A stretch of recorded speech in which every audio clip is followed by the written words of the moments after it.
দক্ষিণী সিনেমার জনপ্রিয় অভিনেত্রী তামান্না ভাটিয়া বিজয় ভার্মার সঙ্গে বিচ্ছেদের পর ব্যক্তিগত জীবনে টানাপোড়েন থাকলেও তামান্না ভাটিয়ার ফিল্মি ক্যারিয়ার যে এই মুহূর্তে দুরন্ত গতিতে এগোচ্ছে তা বলাই বাহুল্য। 2025 সালে আজ কি রাত আইটেম নম্বর দিয়ে কার্যত ঝড় তুলেছিলেন তিনি।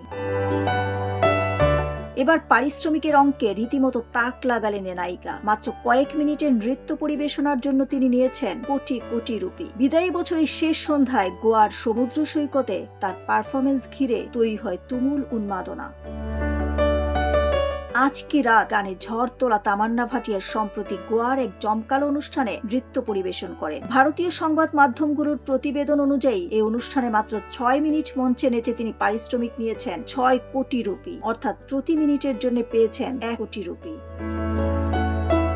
অনুষ্ঠানস্থলে তামান্নাকে সামনে থেকে দেখার জন্য দর্শকদের ছিল প্রবল আগ্রহ। চড়া দামে টিকিট বিক্রি হয়। তামান্না মঞ্চে উঠতেই দর্শকদের উচ্ছ্বাস ছাপিয়ে যায় সব সীমা। নাম ধরে চিৎকার, করতালি আর উচ্ছ্বাসে মুখর হয়ে ওঠে পুরো এলাকা।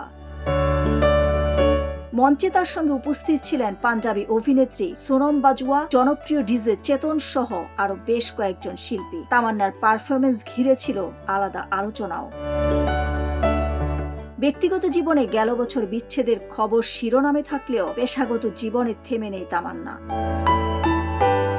আজ কি রাত গানটির সাফল্যের পর তাকে দেখা গেছে কাভাল্লা থেকে শুরু করে গুফর সহ একের পর এক জনপ্রিয় গানে নাচতে। নতুন বছরেও তার দাপট অব্যাহত থাকবে বলেই মনে করছেন বিনোদন অঙ্গনের সংশ্লিষ্টরা।